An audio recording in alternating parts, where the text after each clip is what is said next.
what were the intentional transformations that you have done during this phase, with Panzer Glass from being utilitarian to now lifestyle? I looked at myself and asked myself, how would I want to be approached? And I don't want to talk about tech and specs, etc. I want to know about the values, and I want the lifestyle part of it as well. The biggest change have been that we are willing, or we dare to not talk products. This is Challenger Brands, helping you build better brands and businesses. Hosted by Illustrado, the brand development and creative agency for ambitious and audacious challenger brands.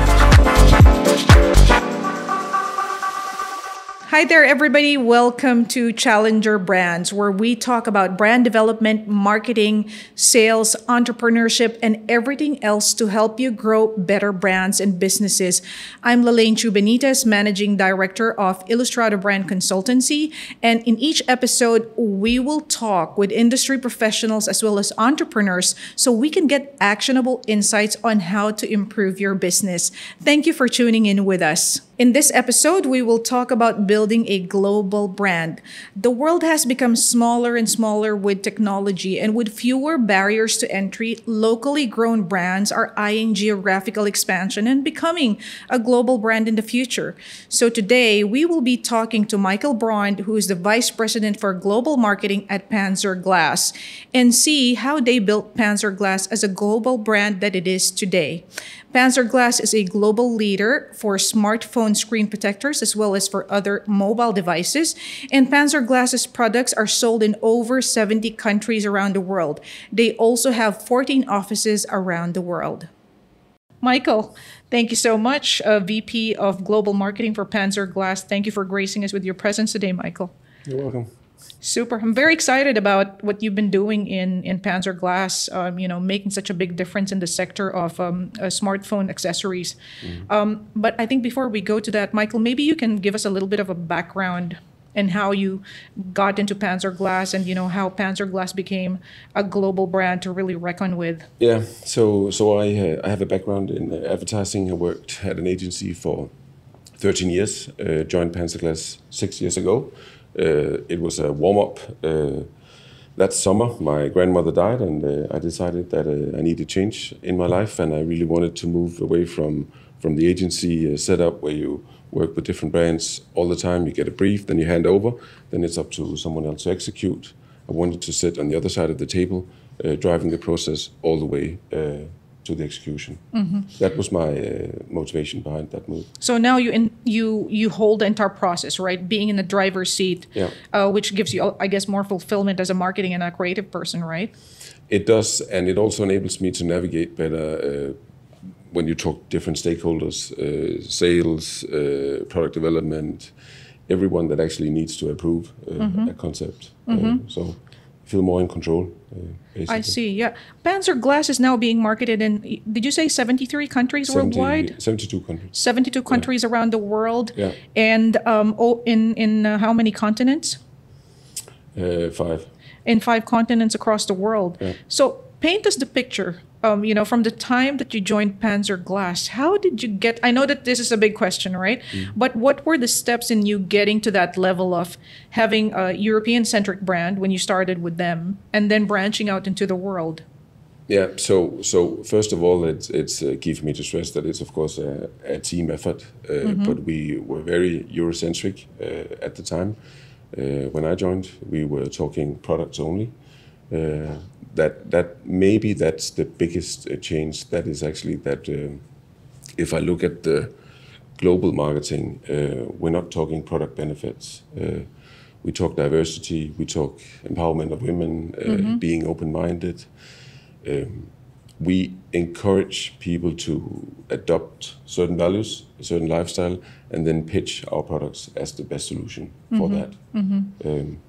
So if I look at the assets that we offer, films, texts, content creation in general, the styling, it all adds value, and it mirrors those considerations about being a diverse brand.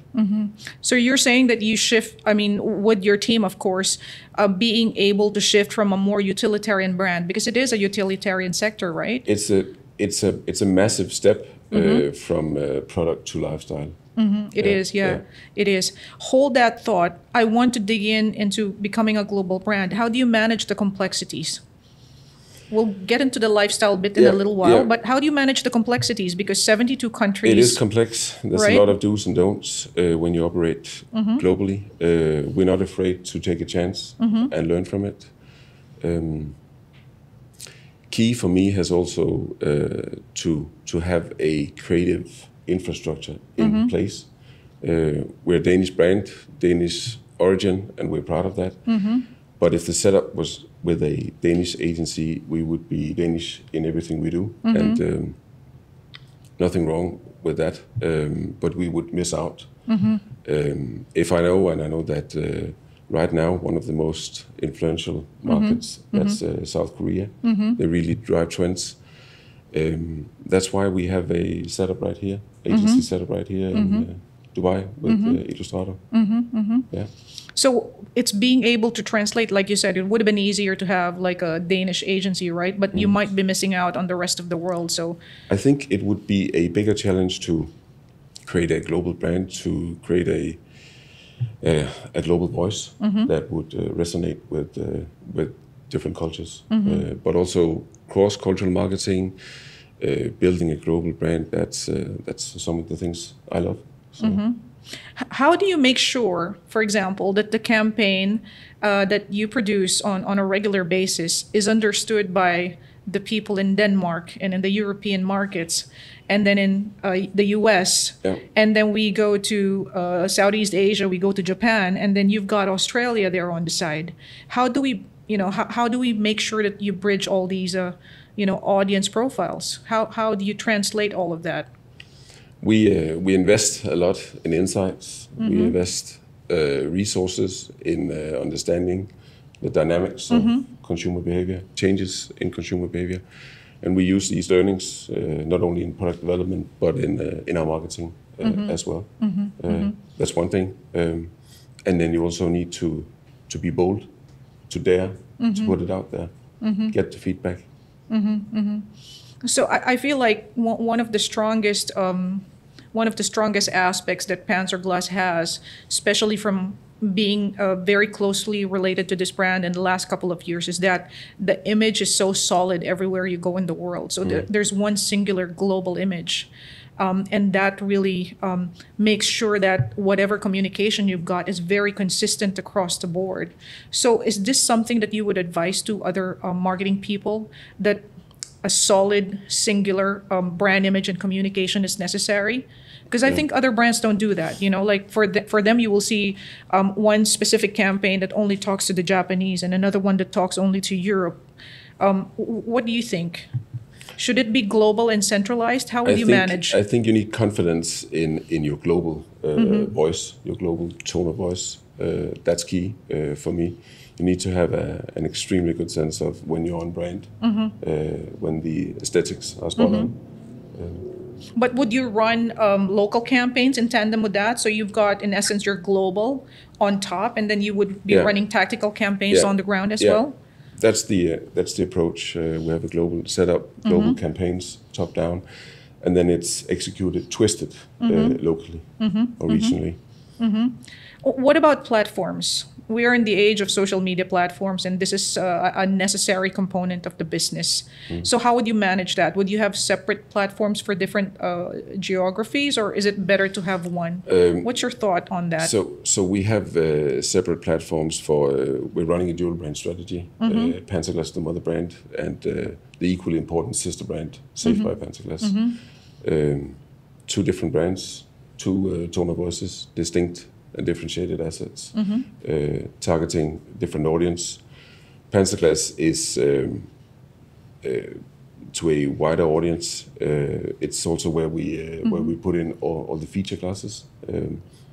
It's not only smartphones, it's wearables, tablets as well. Where Safe by PanzerGlass is that's for the next generation who cares about a better tomorrow. It's more edgy, more cool, more sexy. We also gave birth to that as part of the process of me joining PanzerGlass. Did that answer your question? I think so, yeah. I like that you mentioned now the sexy and the cool, because that's my next question, right? Part of the thing that I think is very strong with Panzer is that in a utilitarian market like screen protectors, it's very utilitarian. It's all about the function and the grade of the glass that's being used, whatever features you're claiming. You made a turn in the marketing and transformed this into a sexy, cool lifestyle brand, right? This is something that we've been able to experience firsthand with you. That took a very big step, right? What convinced you to get into that, path?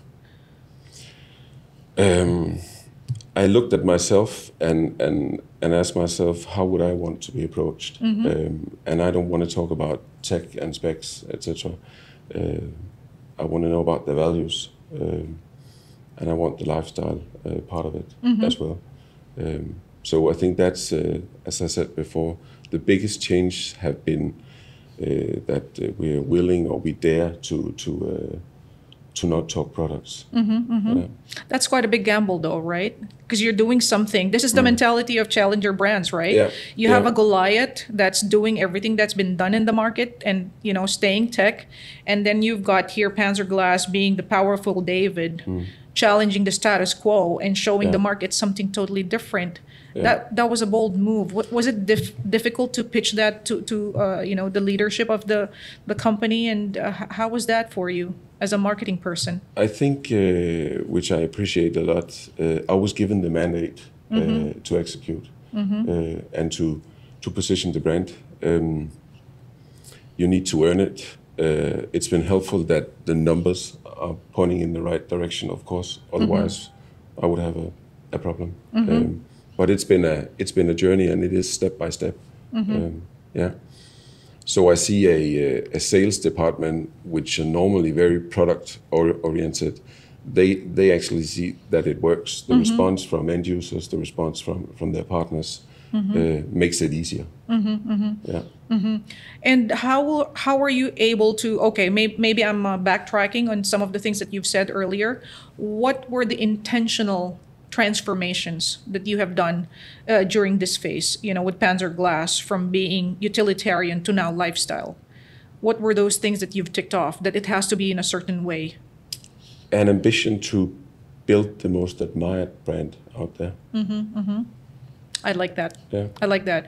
We were talking about competition earlier, and you said that your biggest competition is this American brand, right? They're the biggest in the sector, but PanzerGlass is easily the coolest brand right now in this segment. Yeah. Right? So that's very satisfying to see that after making a turnaround in the last 2 years. Yeah. Yeah. So I think it's fair to say that maybe there will be players that we will not beat in size, but we can outcool them. I like that. We can outcool them. Yeah. That's really exciting, because before you did this, I look at your sector. All the guys that have the phone are the iPhones and Samsung, right? All the cool campaigns are from that side. But when you go to screen protectors, it's really just selling the utility. And now here comes PanzerGlass, humanizing the brand, being sexy, being cool, and it just totally changes the game. So that's a very bold move. Yeah. Yeah, and it's from the get-go we have, I think we've used and benefited from using a different tone of voice. I can tell you to protect your phone. That's boring. I can also tell you that you can break my heart, but you can't break my PanzerGlass. And there you have a concept. I like that. That's precious, that you can execute from. Yeah. There's a difference in communicating. I like that, and we're going to borrow that. You can be bigger, but we can outcool you, right? This is Challenger Brands. Please subscribe to our channel and share our content. Follow us on our agency's social media pages, Illustrado.co, on LinkedIn, Instagram, and Facebook, or subscribe to our newsletter via our website, www.illustrado.co. Thank you to our sponsors for today's episode. Rove Hotels. Rove Hotels are a jumping-off point for city explorers, simply designed for the young and young at heart. Born in Dubai, Rove is an award-winning lifestyle brand offering well-designed hotels, fuss-free service, and great value in well-connected locations. More than just a bed for the night, Rove provides rovers, the missing link to connect you to the city like a local, and explore the track less trodden in a relaxed environment where you can be yourself. With sustainability, local art, and high-performing functionality at the heart of its brand, Rove represents a new niche of hospitality for the digital nomad looking to become part of the neighborhood, even when they're just passing through. Please check them out at rovehotels.com. The Melrish Studio, Dubai videographers and photographers specializing in storytelling content creation. Melrish specializes in event photography and videography, film production and content creation, storytelling through creative images and videos. From events to brands, Melrish Studio has told more than 1,000 stories. Based in Dubai, Melrish has worked with the biggest brands and grandest events, but their services are quite affordable, even for SMEs. The Melrish team is also available to work across the Middle East and Europe. Check out their portfolio at melrish.com. And we're talking about how to build a global brand. Michael, you have underlined again and again how important it is for marketing and sales to be working together because, as you said, this is not just the work of marketing. It is a concerted effort with sales. Can you speak a little bit more about that? I think one of the best examples is actually when we attend fairs. I think the whole setup is super cool. The team spirit, the DNA, the culture of the brand really comes to life. At the fairs, and one of the objectives is always to be the brand where the partners, where the customers, they want to hang out, and that's what we can see. They come to us, they talk to us, they come back, they hang out, and I think that chemistry that they like to be around us, and we like to be together. Yeah. That's also part of it because they're also looking into. These are someone I want to work with tomorrow and the day after. Definitely. Yeah. And I think as marketing people, we also have to consider sales departments as our customers, right? They also have to buy into the ideas that it is a customer and it's a key stakeholder, and you need them to embrace everything you do. Because especially we talked about that before, that you might have this strategic global layer of marketing, but you need them to execute locally in the stores as well. So they need to believe the storytelling as well. Exactly. Yeah. And a lot of times things grow on them. Yeah. So you might be, or I know I am. I'm willing to I'm all about changing and the dynamics in consumer behavior. This whole new level of coolness, or being more personable, being more very, very specific personality as a brand for Panzer, does it permeate your sales team? Do they live that as well? Is that something that's celebrated within the company? Sales team is very different. We have some of the sales guys that are amazing performers in hammering, explaining about the products, getting the crowd, whether it's at a fair or in a store, etc.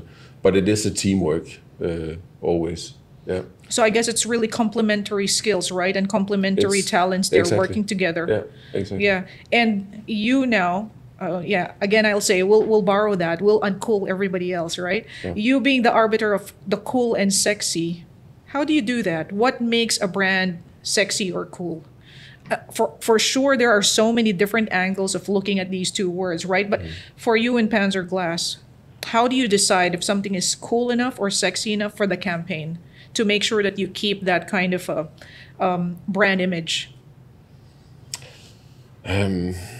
A lot of times I actually go for what I like and love. I've always had a special interest. I've always had a special interest in fashion, in design, aesthetics in general. That's also dynamic. Getting the inspiration from that, following that, that helps a lot. So this is really your advertising background coming into play, isn't it? I think that's the fuel. Yeah. Being curious, traveling, reading, yeah. And how do you keep it fresh? Because obviously, there's so many young people doing a lot of different things. You have a lot of influencers, a lot of creators. How do you keep abreast with the market and keep things fresh? and churn out campaigns that will speak to a lot of different target consumers, even Gen Z? I think when we teamed up, when PanzerGlass teamed up with Illustrado a couple of years ago, then we also took it to the next level. You have a background in fashion, and I see you adding elements that, and then we're back to the agency setup. You're adding elements to the campaigns that would be hard to find in Denmark. We talked about it yesterday during the campaign. Just the styling alone makes a huge difference. Yeah. How does, or what are the benefits of having moved PanzerGlass from utility to lifestyle? What has manifested in your marketplace? What are the things that happened for you in the marketplace when you did this shift? A lot. Concrete examples, flagship stores willing, bracing to show the content on big screens in the stores, only because of the quality of the content. Yeah. And that's prime real estate, right? Especially at point of sales, right? That's a medium that you would normally pay for. So also the willingness to use the assets online everywhere, basically. Self-perception. Yeah. I think when your brand image is really of a certain quality, it allows you to have premium pricing in the market, right? Yeah. It almost sort of justifies because you have that affinity with the consumers, and you know they can see that okay, that brand looks more interesting and looks more premium because of that certain image compared to all these brands that are like all generic and Me Too's. Yeah. If you have that, I believe if you have that emotional connection with the consumers, they're willing to pay a premium price because of the brand perception. What's your message, for example, to entrepreneurs who think that spending on the brand is just mere expense and not an investment? Because we hear this a lot from the markets, and when we talk to people, they're like, "But why would I spend a lot of money on this? I just need to sell." Right? It doesn't come natural for them. So what's your advice for entrepreneurs like that? I think it's key. I think the brand building is key to stay relevant to consumers, not being copied, not being out-competed in terms of prices. So you think it's a necessary thing for companies, right? I think it's a necessary thing. I think it's a must-do thing. It's a must-do thing. If you were an entrepreneur and you're setting up your own business, would branding be an early priority, or is it something that you would do when you're just successful? Because we get that a lot too. They will say that, okay, I'm not going to spend my brand on branding right now. Let me sell first, and then maybe a couple of years down the road, I can consider branding rather. What do you think? I think it's key to invest early on. I think it's key to invest in the brand early on because that's the differentiator. I think the connection to the consumer is the really differentiator, and it starts with brand building. Yeah. It gains you the credibility, I guess. It gains you the image. It allows you to price differently. Yeah. And to foster a certain kind of affinity with your target consumers. It does. And if you look at the market right now, where you have inflation, energy crisis, disposable income going down, you see that private label is getting more and more popular. So that's why it's key to be a brand. Yeah, I mean we're in the brand. We're in the age where you've got these mega brands that people are, just look at iPhone. All these iPhone fans, whatever iPhone churns out, they will buy it, right? So to be in that sphere even, or to be at least on the way, to aspire for a brand like that, you really have to establish who you are in the market. Yeah, so another trend, this is just something else. Another trend, we see that, speaking of Apple, I think it's around 25%, they upgrade their phone each year. But overall, and in general, people keep their phones longer. It's actually an additional year now. So there's an interest in protecting your phone. We see a younger segment that trade in their phones. They sell. Yeah, this is a very good market. Yeah. Refurbished phones online, etc. So they have an interest in keeping the value of the phone, just like trading in your car. Get a good price for it, and then you can upgrade. So that's a sustainability factor as well. And I think right. Yeah. That's my next question. How important is sustainability to the PanzerGlass brand? It's super important. spoke about the phones before. We have a bold commitment to sustainability. We've done a lot of research on it. We started looking at the packaging as an example, and identified places where we could remove single-use plastic. We looked at the elements inside the installation process. If it didn't add value, then kill it. We're looking at sustainability from a more holistic approach now, supply chain, logistics, etc. It's not only our partners that want transparency; it's also the end users. Yeah. So what you're telling me here is that if I can, thresh it out into two things, it's because of your values, right? Sustainability is important, but it also makes good business sense. It makes good business sense, and it's especially in Europe. It's a criteria from the partners, from the buyers. So it's super, super important, right? And it's not like sustainability is a key differentiator, because everybody's in it now. We just launched a new product called Matrix, made of recycled plastic, post-consumer plastic. We won awards for it, innovation awards, and we can see that our partners, end users, are really embracing this. This is a strong story behind. That's also adding to the brand. Like we said, a lot of companies are into sustainability right now, but a lot of companies are also greenwashing. They have sustainability as like a catch-all phrase to make them look like they're with the rest of the world. But if you're a company that wants to get into the sustainability space, or if you want to have a really authentic sustainability practice within your brand, what would be the advice? Are there any specific pointers that you might want to share? Ask legal. That's what we do. We have our own legal department, and they double check everything. There's a lot of cases about greenwashing, etc. And we don't want to end up in a situation where we've run a campaign that's where we're saying something that's not true. And would you encourage other companies to investigate if sustainability can also work for them financially, as it has for PanzerGlass? Is that something that you would recommend? For me, sustainability is also about, or the approach that we have is also about building trust. So that's why I love the Matrix product, because that's taking our own medicine, walking the talk. It is made of recycled plastic. Super. What's next in PanzerGlass? What are we expecting in the near future? If there's anything that you can share with us. So we will roll out new product lines. Look even more into sustainable solutions. We got some really exciting stuff coming up in the next couple of months. Super. We're looking forward to that. All right. Now, if we can just, condense whatever we've been talking about so that there's like some actionable points for owners of brands out there, what will be like the things to consider if they're aspiring to become global someday? I think everything you do, from films, text, visuals in general, needs to humanize the brand and give you a strong voice that differentiates you. You need to invest in insights.